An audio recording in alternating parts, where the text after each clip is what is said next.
आज से 4 दिन पहले समस्तीपुर कोर्ट परिसर में एक शराब कारोबारी जो है वो पेशी पर आता है और जैसे ही वह पेशी पर से आने के बाद जो गाड़ी है उसमें बैठ रहा होता है और उस पर 3 अपराधी मिलकर के ताबड़तोड़ फायरिंग कर देता है।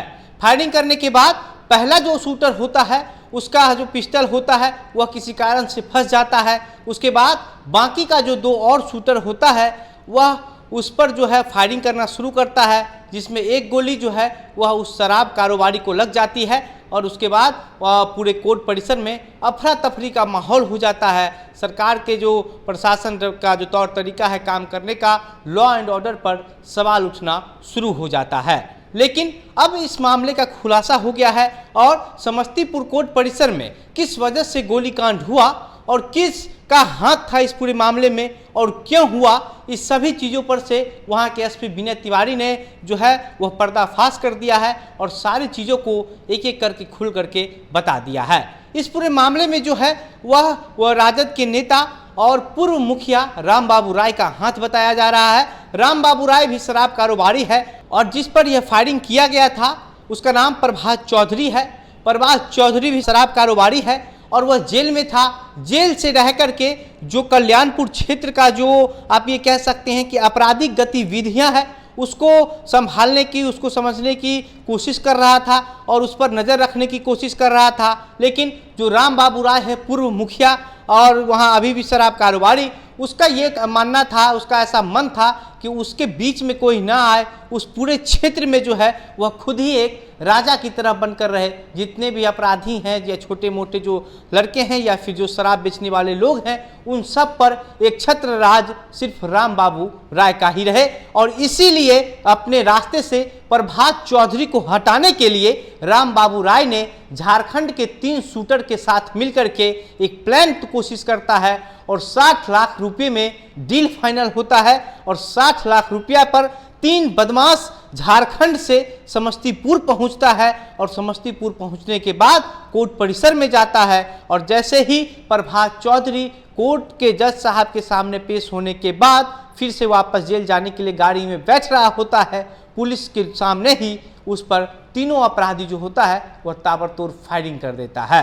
अब इस पूरे मामले में एसपी साहब ने जिस तरीके से खुलासा किया है, इस खुलासे के साथ साथ जो है 2 थाना के जो अध्यक्ष हैं उनको निलंबित भी कर दिया गया है। एक थाना कल्याणपुर थाना अध्यक्ष जिसका थाना अध्यक्ष का नाम गौतम कुमार और दूसरा चकमेहसी थाना जिसके थाना अध्यक्ष का नाम चंद्र किशोर ट्यूडी है। दोनों को तत्काल प्रभाव से सस्पेंड कर दिया गया है। इसको लेकर के जो है ये पूरी कहानी की शुरुआत कैसे हुई है पहले आप ये भी समझ लीजिए। वहां के जो एसपी हैं विनय तिवारी, उन्होंने बताया है कि कल्याणपुर में 4 साल पहले राजद नेता रघुवर राय की हत्या हो जाती है।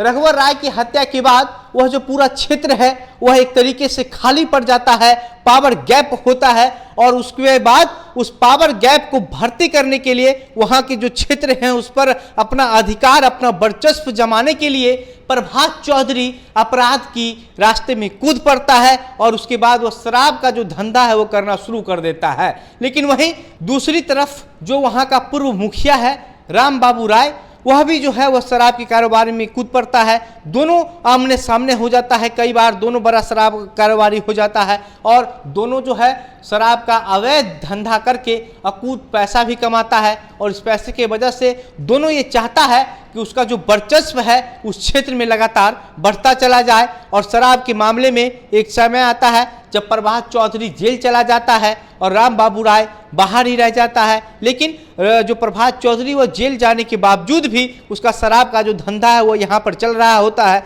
जिसके वजह से जो है वह राम बाबू राय को दिक्कत होता है। राम बाबू राय को लगता है कि यहाँ पर जो आपराधिक गतिविधियाँ हो रही है उसमें भी प्रभात चौधरी का कहीं ना कहीं हाथ है। इसलिए राम बाबू राय ने जो प्रभात चौधरी को अपने रास्ते से हटाने का फैसला कर लिया। इसके बाद राम बाबू राय को झारखंड के 3 शूटर से मुलाकात होती है, बात होती है और फिर वह तीनों शूटर को समस्तीपुर बुलाया जाता है। समस्तीपुर में 15 जुलाई को वो तीनों शूटर आता है और उसके बाद राम बाबू राय के घर पर पैसों की डील होती है, बात होती है और इसमें 60 लाख रुपए में बात फाइनल होती है। फिर तीनों बदमाश यहाँ से चला जाता है और 25 तारीख को वह समस्तीपुर आ जाता है। समस्तीपुर के एक होटल में वास्तु विहार में उसको रात भर रखा जाता है और फिर 26 तारीख को 11:15 पर वह कोर्ट परिसर में पहुंच जाता है। और जैसे ही कोर्ट परिसर में पेशी के बाद प्रभात चौधरी निकल रहा होता है, प्रभात चौधरी पर ताबड़तोड़ फायरिंग कर देता है। एक अपराधी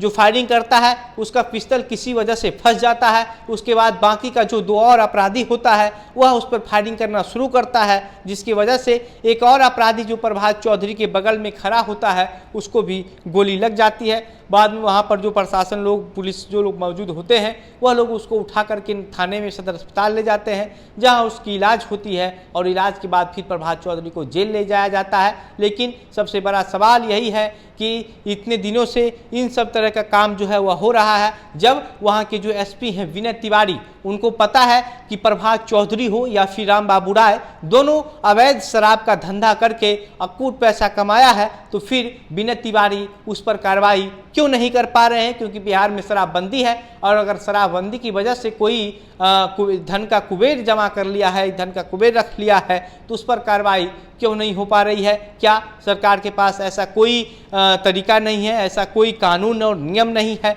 जिस कानून के जरिए जो शराब के नाम पे जो लोग पैसा कमाया है, अवैध संपत्ति बनाया है, उस पर कार्रवाई की जा सके? जब एसपी साहब खुद कल प्रेस कॉन्फ्रेंस किए हैं इस पूरे घटना की जानकारी देते हुए, उस समय भी वो कहे हैं कि दोनों का जो लड़ाई है असल रूप से वर्चस्व का लड़ाई है और रघुवर राय की हत्या के बाद ये दोनों जो है वह धीरे धीरे सामने हो गए। एक तरफ राम बाबू राय चाहता था कि उसका वर्चस्व पूरे क्षेत्र पर बन जाए, दूसरी तरफ प्रभात चौधरी भी रघुवर राय की हत्या के बाद इस क्षेत्र में कूद पड़ा था और वो चाहता था कि उसका वर्चस्व कल्याणपुर के क्षेत्र में ज़्यादा हो जाए। इस वजह से दोनों आमने सामने हो गया और फिर राम बाबू राय इतना लाचार हो गया कि वह प्रभात चौधरी को अपने रास्ते से हटाने का फैसला ले लिया। बाकी जब इस पर आप क्या सोचते हैं, आपकी क्या प्रतिक्रिया है, अपनी बातें जो भी हो कमेंट बॉक्स में लिखकर बताइएगा।